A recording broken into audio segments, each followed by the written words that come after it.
सावन शिवरात्रि का व्रत सावन महीने की कृष्ण पक्ष की चतुर्दशी तिथि को मनाया जाता है। मान्यता है कि इस व्रत को करने से मनुष्य जीवन के सारे दुख दूर हो जाते हैं और भगवान शिव की विशेष कृपा प्राप्त होती है।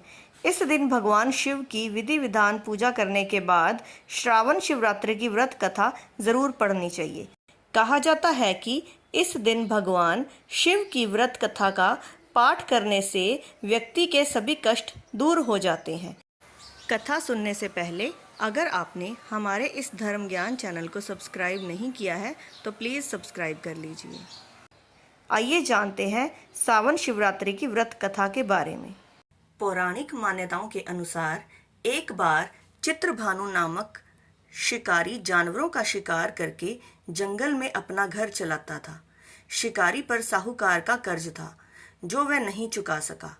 क्रोधित होकर साहूकार ने शिकारी को बंदी बना दिया।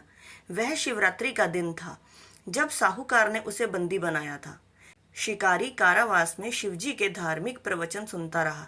उसने वहीं शिवरात्रि व्रत कथा भी सुनी। शिकारी का पूरा दिन ऐसे ही बीतने लगा।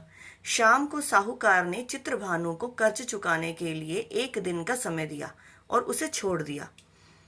कर्ज चुकाने के लिए चित्रभानु ने पूरे दिन जंगल में शिकार ढूंढते हुए बिताया। इस तरह शाम निकल गई। रात बीतने का इंतजार करते हुए वह बेल के पेड़ पर चढ़ गया। इसी पेड़ के नीचे शिवलिंग बनाया गया था। शिकारी बिना देखे बेल पत्र तोड़ रहा था जो संयोगवश शिवलिंग पर गिर रहे थे, जिससे उसका व्रत पूरा हुआ। चित्रभानु ने शिकार की तलाश में घूमते हुए तालाब के किनारे एक गंभीरनी हिरनी को देखा जो पानी पीने आई थी। उसने उसे मारने के लिए धनुष बाण निकाला। हिरनी ने चित्रभानु को देखा और उस शिकारी को बताया कि मैं गर्भवती हूँ। आप मेरा शिकार करके 2 लोगों को मार डालेंगे, जो कि यह गलत है।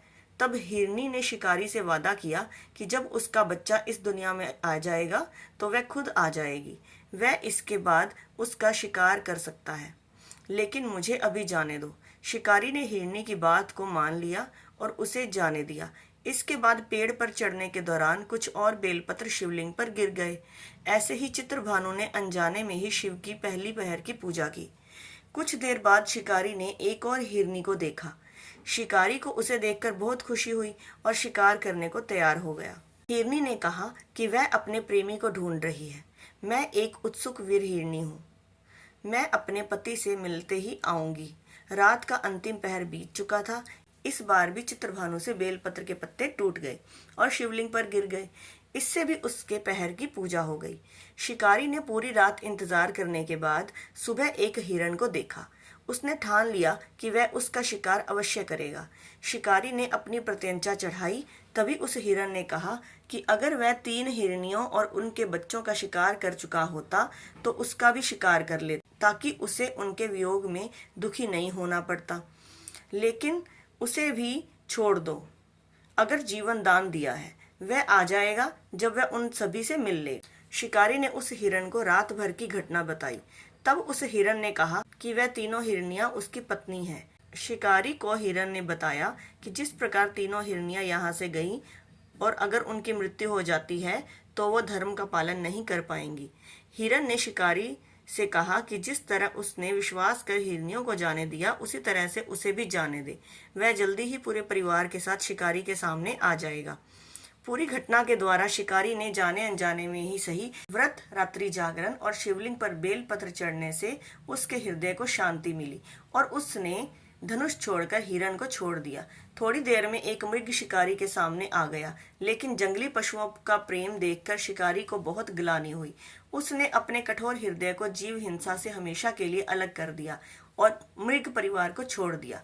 शिकारी के ऐसा करने पर भगवान शिव ने उससे प्रसन्न होकर उसे अपना दर्शन दिया। साथ ही उसे सुख समृद्धि का वरदान दिया और उसे गुह नाम दिया। इस प्रकार सावन शिवरात्रि के दिन भोलेनाथ की पूजा करने, कथा का पाठ करने, जागरण करने और चारों पहर की उपासना करने से भगवान शिव प्रसन्न होते हैं और भक्त की हर मनोकामना पूर्ण कर देते हैं।